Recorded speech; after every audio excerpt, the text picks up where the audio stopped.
Hi friends, welcome back to my channel Sipra underscore free word और मैं हूँ Sipra. Hope you guys are doing good. So friends, आज का मेरा वीडियो है रिलेटेड टू टीनेज प्रेगनेंसी। मैंने ये टॉपिक इसलिए चूज किया क्योंकि मेरे सराउंडिंग में मतलब मेरे सोसाइटी के आसपास और एक सोसाइटी है जिसमें मुझे रिसेंटली न्यूज़ मिला है हमारे लोकल न्यूज़ चैनल से कि वहाँ पे 2 से 3 लड़कियां हैं जो टीनेज प्रेगनेंसी कैरी कर रहे हैं। और इसका जब मैंने रिसर्च किया और थोड़ा गूगल में भी रिसर्च किया और दोनों केसेस को मैंने कंपेयर किया तो बहुत सारे कॉमन फैक्टर्स मुझे सुनने के लिए मिले, जानने के लिए मिले। तो मैं एक अवेयरनेस लाने के इंटेंशन से ये सारा टॉपिक आपके साथ शेयर करना चाहती हूँ कि हमारे सराउंडिंग में आजकल क्या हो रहा है और इस चीज़ को हम अपने तरफ से कैसे कंट्रीब्यूट करके प्रिवेंट कर सकते हैं, दूसरों की मदद कर सकते हैं। क्योंकि हमारे आसपास और हमारे घर पे भी छोटे बच्चे हैं जो आजकल के सोसाइटी को देख के ही ग्रो कर रहे हैं। So let's start the discussion guys without wasting any time. सबसे पहले फ्रेंड्स, मैं आपको ये बता दूं कि इसका एज क्या होता है, ये टीनेज प्रेगनेंसी कौन से एज में होता है। मोस्टली जो भी वुमेन या फिर गर्ल्स अंडर 20 प्रेग्नेंट होते हैं उनको टीनेज प्रेगनेंसी में काउंट किया जाता है। हाँ, इसमें हम कुछ एज के गर्ल्स को भी इंक्लूड कर सकते हैं जिनका एज 10 साल तक हो। 10 या 11 साल के लड़कियों को भी हम टीन ही कैलकुलेट करते हैं और अगर उस उम्र में वो प्रेग्नेंट होते हैं तो उनको भी टीनेज प्रेगनेंसी ही बोला जाता है। So now friends, we will talk about the symptoms of teenage pregnancy, early symptoms. Most common symptom जो है, अगर मेंस्ट्रुअल पीरियड का जो साइकिल होता है अगर वो 1 और 2 मंथ तक मिस होता रहे आपका कंसिस्टेंटली, देन वो एक क्लासिक साइन है कि यू आर प्रेग्नेंट। लेकिन फ्रेंड्स, मैं आपको ये बता दूं, ये बहुत ज़्यादा ट्रिकी हो जाता है कुछ गर्ल्स के लिए जिनका ये जो साइकिल है, बायोलॉजिकल साइकिल है, अभी तक रेगुलर हुआ नहीं है। मतलब किसी किसी का 1 मंथ होता है, देन 2 मंथ्स नहीं होता है, देन नेक्स्ट होता है, ऐसे जिसको प्रॉब्लम होता है उनको ये चीज़ बहुत ट्रिकी हो जाता है रिकग्नाइज करना कि दैट यू आर प्रेग्नेंट। उसको छोड़ के और कुछ भी टीनेज गर्ल्स है जो लोग डाइटिंग एक्सरसाइज के चक्कर में ये साइकिल का ये जो कंसिस्टेंसी है उसको बिगाड़ देते हैं। या फिर अगर लोअर बॉडी फैट बहुत ज़्यादा है तो अगर आप प्रेग्नेंट हो गए भी तो आपको वो जो सिम्टम्स है वो इतना अर्ली दिखने के लिए नहीं मिलता है, जिसमें रिकग्नाइज कर पाना भी बहुत डिफिकल्ट हो जाता है। इन सब चीज़ों को छोड़ के स्वेलिंग बेली, देन सोरनेस इन निपल्स और ब्रेस्ट, जो कॉमन है वो है नॉजिया, मॉर्निंग सिकनेस जिसको हम बोलते हैं, वोमिटिंग वगैरह आपको सुबह सुबह शुरू हो जाता है। या फिर आपका कोई intense aversion to any certain food, like आपको फ्राइड फूड, मीट, ये सारे चीज़ों का जो स्मेल है आपको बहुत ज़्यादा परेशान करता है, आपको वोमिटिंग सेंसेशन देता है, तो ये एक अर्ली सिम्टम है। इसको छोड़ के आपको बहुत ज़्यादा फैटिक होना, intense fatigue, then frequent urination, आप ज़्यादा पानी पी नहीं रहे हो लेकिन आपको यूरिनेशन बहुत ज़्यादा आ रहा है, तो वो भी एक अर्ली सिम्टम है। आपको लाइट हेडेड फील होना, आपका वेट गेन होना, अचानक से आपका बैलेंस वेट था लेकिन वेट आपका गेन होता जा रहा है जबकि आप इतना खाना भी नहीं खा रहे हो, ना ही आप स्ट्रेस ले रहे हो, तो वो भी एक है। स्लीपिंग पैटर्न में डिस्टर्बेंस आना, ये सारे सिम्टम्स है जिससे आप खुद को एक मतलब एक रियलिटी कॉल दे सकते हो कि I should go for a test. अभी तो बहुत सारे home pregnancy test kits available है, बहुत सारे ड्रॉग हाउस में आप लेके घर पे भी कंफर्म कर सकते हो और ये एक्यूरेट भी रहता है। Now friends, let's talk about the risk factors in teenage pregnancies. तो जो सबसे पहला पॉइंट है वो है lack of prenatal care. Prenatal care एक ऐसा टर्म है जो बहुत कुछ डिफाइन करता है, जिससे बहुत कुछ पता चलता है about both mother and baby. इसके थ्रू क्या होता है ना, बेबी का ग्रोथ मॉनिटर किया जाता है। मदर के बॉडी में अगर कोई सीरियस मेडिकल इश्यूज है वो आइडेंटिफाई किया जाता है। अगर बेबी को कोई बर्थ डिफेक्ट है, लाइक न्यूरल ट्यूब डिफेक्ट्स वैसा कुछ है, तो वो भी डील करने के लिए बहुत ज़्यादा एडवांस में टाइम मिल जाता है। देन जो हमारा विटामिन है जो मदर को दिया जाता है बेबी के बेनिफिट के लिए, फॉलिक एसिड, वो तो नॉर्मली प्रेग्नेंट होने से पहले सजेस्ट किया जाता है, लेकिन प्रेगनेंसी के टाइम भी डॉक्टर सजेस्ट करते हैं वो आयरन टैबलेट्स वगैरह लेना। वो टीनेजर्स को पता नहीं होता है, वो लेते नहीं है, जिसके वजह से इसके कंसिक्वेंसेस बहुत ज़्यादा बुरे होते हैं आगे चल के बेबी के ग्रोथ को लेके। मोस्टली टीनेजर्स को ये सारे प्रॉब्लम इसलिए होते हैं क्योंकि प्रीनेटल केयर लेने के लिए उनका वो जो सपोर्ट सिस्टम होता है फैमिली का, उनसे सपोर्ट नहीं मिलता है, तो वो सब कुछ शेयर नहीं कर पाते हैं और ये केयर को वो कम्प्लीटली इग्नोर कर देते हैं, which might be a nightmare going forward. So friends, मेरा नेक्स्ट पॉइंट है high blood pressure. In case of teenage pregnancies, the risk of high blood pressure is very high. उनके case में बहुत सारा risk रहता है, उनको टेंशन रहता है, फैमिली का सपोर्ट नहीं रहता है, प्रॉपर प्रीनेटल केयर के लैक से उनको बहुत ज़्यादा कॉम्प्लिकेशंस भी हो सकता है। तो इसमें हाई ब्लड प्रेशर रहना एक कॉमन फैक्टर है, लेकिन ये बहुत ज़्यादा रिस्की भी है ड्यूरिंग प्रेगनेंसी। इसको हम अदर वर्ड में ये भी बोल सकते हैं कि प्रेगनेंसी विथ हाइपरटेंशन, इसको मेडिकल टर्म में बोला जाता है। इसके साइड इफेक्ट में जो डिजीज होता है इसके मेडिकल वर्ड में बोला जाता है प्रीक्लैम्सिया। ये मैं आपको बता दूं, ये बहुत ज़्यादा डेंजरस मेडिकल कंडीशन है for a mother while carrying a baby in her womb. इसके चलते क्या होता है ना, मदर के हैंड या फिर फेस में स्वेलिंग शुरू हो जाता है, मल्टीपल ऑर्गन डैमेज हो सकता है, बेबी के ग्रोथ में इंटरप्शन होता है, और मदर के यूरिन में बहुत ज़्यादा हाई प्रोटीन रहता है, एक्सेस प्रोटीन रहता है विथ हाई बीपी। तो ये बहुत ज़्यादा रिस्की फैक्टर है, इसको ध्यान में रखना बहुत ज़्यादा इम्पॉर्टेंट है। और इसके चलते आगे चल के कॉम्प्लिकेशंस हाई होते रहते हैं। अगर मदर को ये इशू है तो कॉम्प्लिकेशंस भी आगे बढ़ते रहते हैं। उसमें से एक कॉम्प्लिकेशन है premature birth of the baby. तो फ्रेंड्स, मेरा नेक्स्ट पॉइंट है प्रीमैच्योर बर्थ। सो फ्रेंड्स, मैं आपको ये बता दूं, एक फुल टर्म प्रेगनेंसी का जो ड्यूरेशन होता है वो रहता है 40 वीक्स का। अगर एक मदर डिलीवर करती है एक बेबी को before 37 weeks of her pregnancy, then it should be called as a premature birth. Premature birth में बहुत ज़्यादा रिस्क रहता है। जितना जल्दी बेबी डिलीवर होता है टाइम से पहले, उसमें रिस्क बहुत इन्वॉल्व रहता है, जैसे कि बेबी को विजन इश्यूज हो सकते हैं, कॉग्निटिव इश्यूज हो सकते हैं, रेस्पिरेटरी इश्यूज हो सकते हैं, और भी बहुत सारे डिफेक्ट्स है जो बेबी को देखने के लिए मिलता है, क्योंकि टाइम से पहले उसको जो निकाला जाता है ऑपरेट करके, उसमें बेबी का ग्रोथ जो है कंप्लीट हो नहीं पाता है। देन फ्रेंड्स, मेरा नेक्स्ट पॉइंट है लो बर्थ वेट बेबी। इसका मतलब ये है कि प्री मैच्योर बर्थ होने से बेबी का वेट भी बहुत ज़्यादा कम रहता है, क्योंकि सफिशिएंट टाइम बेबी को मिल नहीं पाता है मदर के वूम के अंदर ग्रो करने के लिए। उससे पहले ही उनको ऑपरेशन करके निकाल दिया जाता है। जो एक मिनिमम वेट होता है लो वेट बेबी का, वो है 3.3 पाउंड्स। इसमें बहुत ज़्यादा रिस्क फैक्टर रहता है। बेबी को breathing issue most of the cases में होता है। हो सकता है अगर ज़रूरत पड़े तो बेबी को NICU में वेंटिलेटर सपोर्ट में भी रखा जाता है to cure the breathing issue. So friends, मेरा नेक्स्ट पॉइंट है STD।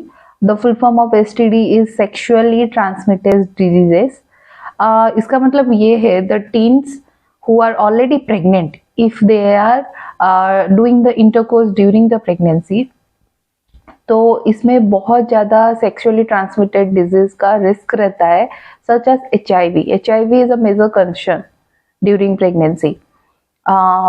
अगर वो कंडीशन मदर के बॉडी में आ जाए, देन हो सकता है कि both uterus and growing baby दोनों को इन्फेक्ट कर सकता है, और इसके कंसिक्वेंसेस बहुत बुरे हो सकते हैं।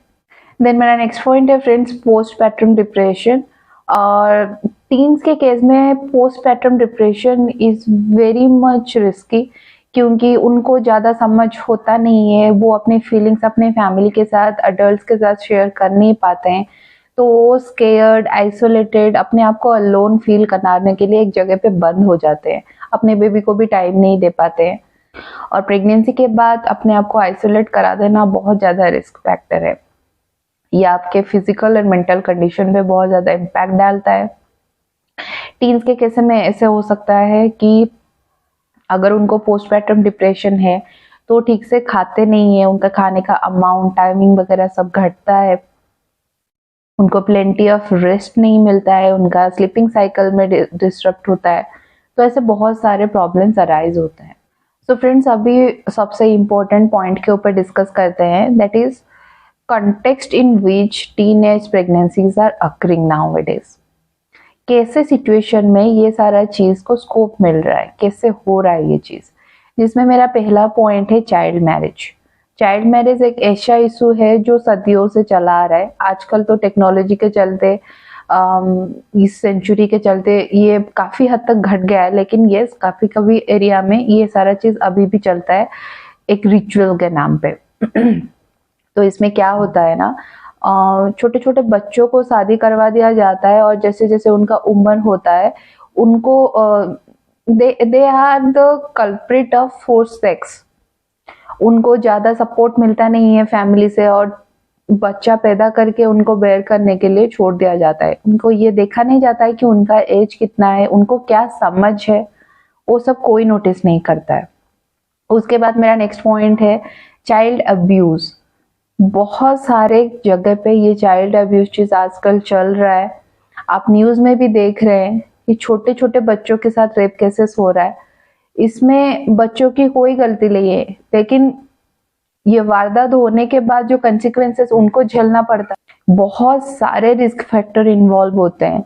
उनको एसटीडी हो सकता है, and in many societies girls are forced to get marry and bear children.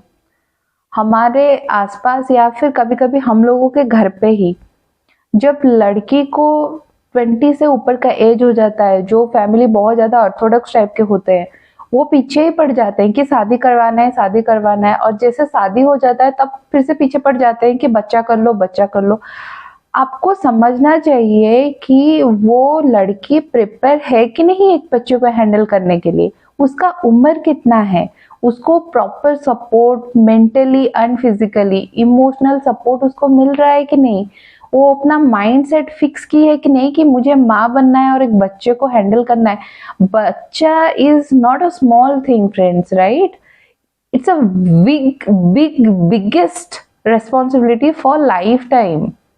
तो आपको खुद को मेंटली प्रिपेयर होने भी जरूरी है कि मुझे एक बच्चे का माँ बनना है और बच्चे को छोटा से बड़ा करना है।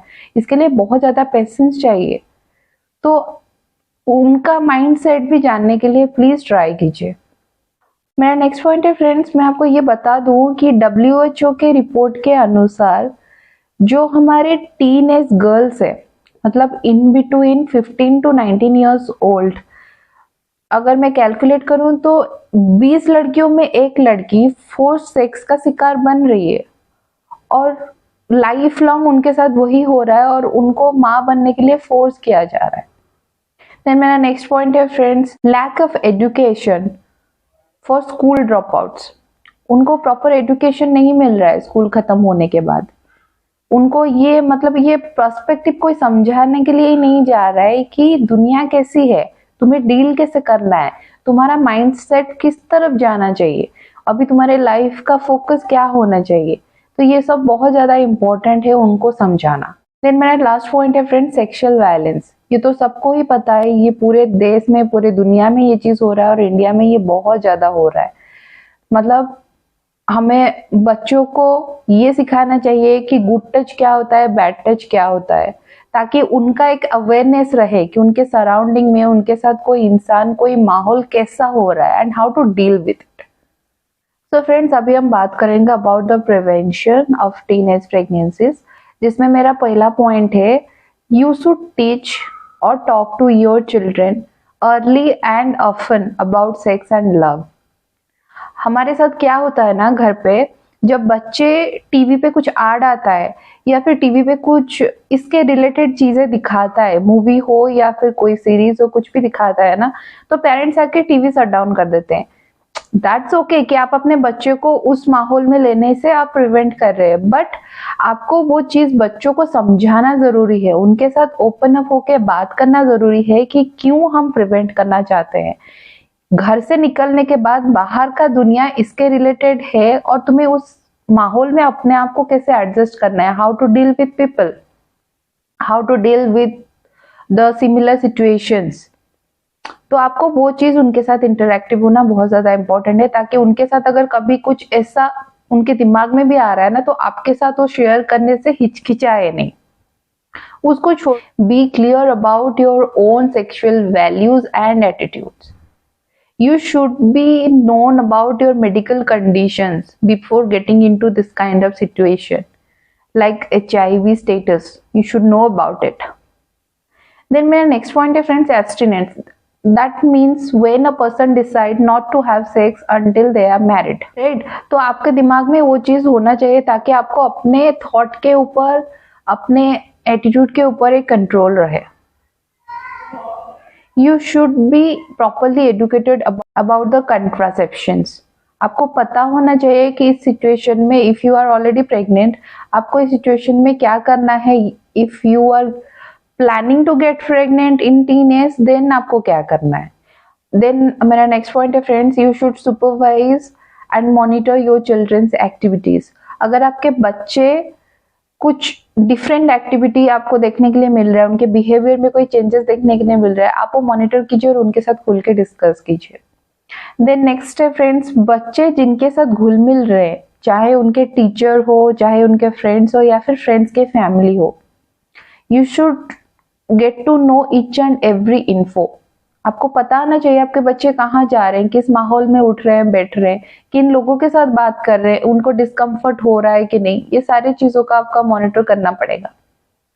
और मेरा लास्ट पॉइंट है friends, you should discourage the frequent dating of your children. जब बच्चों का स्कूल खत्म हो जाता है और कॉलेज, मतलब इंटरमीडिएट का टाइम का बोल रही हूँ, फर्स्ट ईयर या सेकेंड ईयर में जा रहे हैं बच्चे, तो आजकल तो ये ट्रेंड चला है कि I have a girlfriend, I have a boyfriend.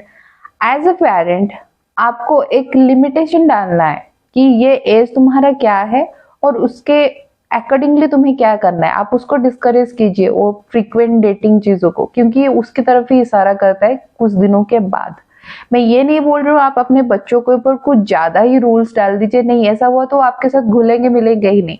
But you should have certain rules and you should have limitation to certain activities. वो डिस्कस करना, वो आपके कंट्रोल में रहना बहुत ज्यादा इंपॉर्टेंट है to prevent this problem. So friends, आज के लिए बस इतना ही। आई होप ये वीडियो के थ्रू मैं थोड़ा सा अवेयरनेस ला पाई, मैं थोड़ा बहुत आपका मदद कर पाई कि आप अपने सराउंडिंग में या फिर अपने घर पे अपने बच्चों को थोड़ा ये अवेयरनेस सिखाए, कैसे इन चीज़ों से बचना चाहिए, और इसका नॉलेज आप उनको भी एडुकेट कराइए ताकि उनके बीच में भी एक रहे कि how to deal with the things. अगर आपको ये वीडियो अच्छा लगा हो तो प्लीज़ लाइक कर दीजिए और कमेंट करके मुझे बताइए if you need any improvement in my channel. आपके कमेंट्स का मैं बेसब्री से इंतज़ार करती हूँ। मैं जिसे हमेशा ही बोलती हूँ, आज फिर भी बोल रही हूँ। ये मुझे बहुत ज़्यादा बूस्ट करता है नेक्स्ट वीडियोस के लिए, so please do comment me. And friends, आप मेरे चैनल को सब्सक्राइब कर दीजिए। अगर आप पहली बार मेरा चैनल व्यू कर रहे हैं तो please subscribe to my channel. I promise I will bring you much more interesting and informative videos in my upcoming post. तब तक के लिए आप सब अपना ख्याल रखिए। Love you guys, bye.